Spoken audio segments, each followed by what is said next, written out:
وزیر اعلیٰ ہے. اپنے ناظرین کو بتا رہے ہیں حمزہ شہباز وزیر اعلیٰ پنجاب نہیں رہے اور پرویز الہی اب پنجاب کے وزیر اعلیٰ بن گئے ہیں. ڈیپٹی اسپیکر کی رولنگ غلط قرار دے دی گئی ہے 3 رکنی بینچ کی جانب سے اور پرویز الہی اب پنجاب کے وزیر اعلیٰ بن گئے ہیں. اپنے ناظرین کو بتا رہے ہیں چیف جسٹس عمر عطا بندیال کی سربراہی میں 3 رکنی بینچ نے اس کیس کی سماعت کی ہے اور پرویز الہی کی درخواست کو منظور کیا گیا ہے اور اس منظوری کے بعد پرویز الہی کو اب وزیر اعلیٰ پنجاب قرار دے دیا گیا ہے. حمزہ شہباز اب وزیر اعلیٰ نہیں رہے ہیں. اپنے ناظرین کو بتا رہے ہیں کورٹ روم کے اندر مختصر فیصلہ سنا دیا گیا ہے. پی ٹی آئی رہنما اس وقت احاطہ عدالت میں موجود ہیں اور میڈیا سے غالباً گفتگو بھی کر رہے ہیں. کیا گفتگو کر رہے ہیں یہ تو سنائیں گے لیکن بڑے فیصلے کے حوالے سے اپنے ناظرین کو آگاہ کر رہے ہیں کہ حمزہ شہباز وزیر اعلیٰ پنجاب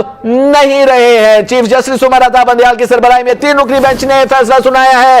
پرویز الہی کی جو درخواست تھی اس کو منظور کیا گیا ہے اور پرویز الہی کو اب وزیر اعلیٰ پنجاب بنا دیا گیا ہے.